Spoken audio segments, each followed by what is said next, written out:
नीतीश जी की जो हरकत है या जो उनकी भाव भंगिमा है, जो उनके वक्तव्य हैं, इसको लेकर मैं ज़्यादातर पिछले 2-2.5 साल में मैंने कोई वक्तव्य दिया नहीं। सबसे पहले नीतीश जी के स्वास्थ्य को लेकर टीका टिप्पणी उन्हीं के सहयोगी भाजपा के सुशील कुमार मोदी जी ने शुरू की। नवंबर 2023 में पहली बार सुशील मोदी जी ने कहा कि लगता है कि नीतीश जी गंभीर मानसिक रोग से पीड़ित हैं। उसके बाद से बिहार के करीब करीब सभी नेताओं ने उनके स्वास्थ्य पर टीका टिप्पणी की है। मैंने कभी टिप्पणी नहीं की थी जनवरी तक, लेकिन जनवरी में जब बीपीएससी का आंदोलन चल रहा था, अधिकारियों से या व्यवस्था से हम लोग की बातचीत चल रही थी, तब मुझे इस बात का अधिकारियों के माध्यम से भी इस फिर से ज्ञान हुआ, समझ आई कि नीतीश जी की मानसिक हालत दिनों दिन इतनी खराब हो गई है कि उनको ज़्यादातर विषयों की समझ ही नहीं है, कोई उनको पता ही नहीं चल रहा है कि राज्य में हो क्या रहा है। तब मैंने ये कहा है कि बिहार में अगर कोई सिपाही भी नियुक्त होता है तो उसका मेडिकल जांच होता है।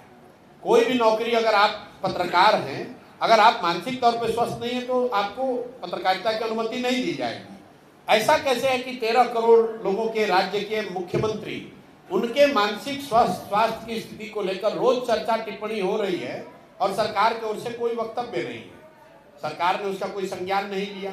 फिर हमने कैमरे पर कहा और आज रिपीट कर देते हैं, नीतीश कुमार शारीरिक तौर से थके हुए और मानसिक तौर पर अस्वस्थ हो गए हैं।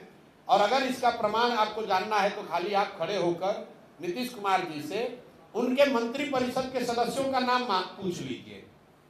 नीतीश कुमार की मानसिक हालत आज ये है कि वो अपने मंत्रिपरिषद के साथी मंत्रियों का नाम तक नहीं जानते हैं, नहीं याद है उनको, और उनके भरोसे 13 करोड़ लोगों का जीवन छोड़ा हुआ है।